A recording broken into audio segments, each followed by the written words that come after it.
So, our topic today is going to be collaborative writing.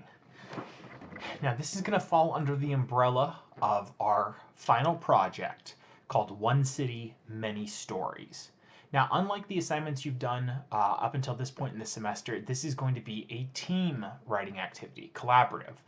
It could be in small groups or the entire class, depending on what you all decide. So first of all, what does collaborative writing look like? Now, you might imagine it's going to be something where each of you sits down and you're pitching ideas. Each one of you has a little bit of, your own flavor. Obviously, you've been cultivating skills all semester long. So it could be something like this. You've got all your ideas. You're going to sit down, combine them all. It's going to go really effortlessly. But in reality, what the process is most likely going to assume is you're going to have an idea, and you have an idea on how this person should, make their idea better. But they have their own idea for what they want to do. And in fact, maybe they don't even like your idea. And then over here, these two have collaborated. They're writing a story that, or writing stories that take place in the same world. This person over here hates group work.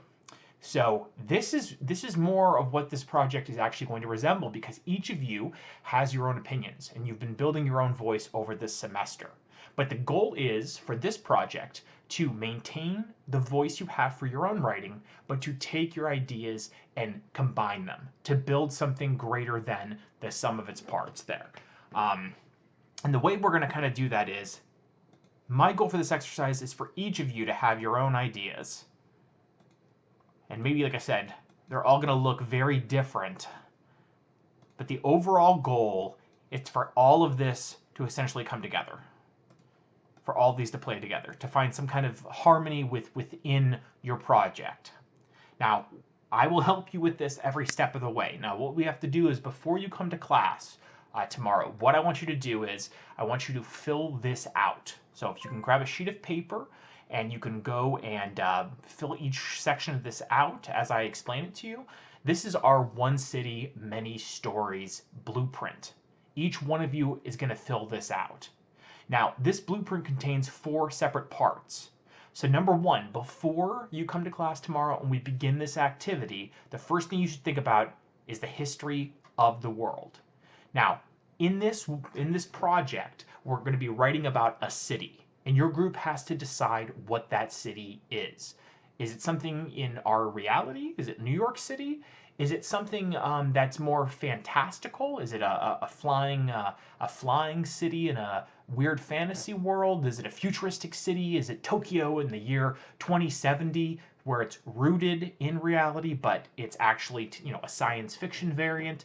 Each one of you are going to, independently of your group, fill this out. There's no wrong answer. You can write based on whatever genre you want.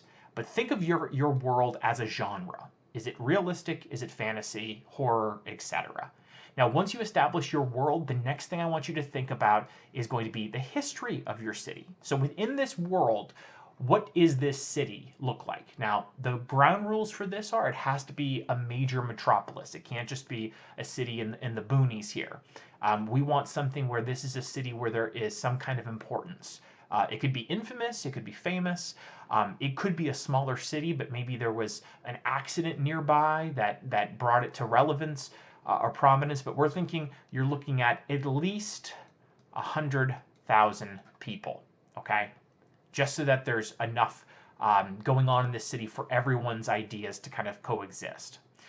What you're going to want to do next is think about the historical events that made an impact.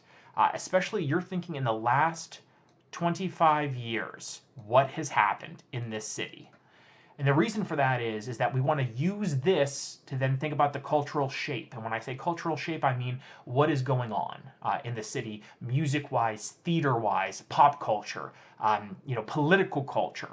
All of this is going to be made up of all these other factors as well.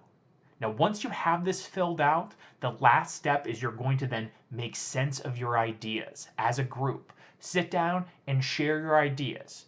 Put each element in these spaces below here, and then what we're going to end up using these for is when you're in class and we're making sense of your ideas, we're essentially going to take all of the randomness as you look all over the page, you're all going to have different ideas that maybe might not quite make as much sense. What we're going to do is get them all down on the page here, because then finally your group is going to agree on these characteristics, and we're going to actually then, as a group, figure out what does your city, does your world look like. Now, even if you're thinking, well, I'm writing fantasy, someone else is writing a horror story, or they're writing a super science fiction story far in the future, and mine is 1940s New York City, you're going to have to come to some kind of agreement on how you're going to make this work. They could be different time versions of your city across time. That's all up to you, okay? But you're eventually going to have to make some tough decisions and come to some kind of conclusion here, because we're going to use this, essentially your final city. We're going to be using this for the next step in our project.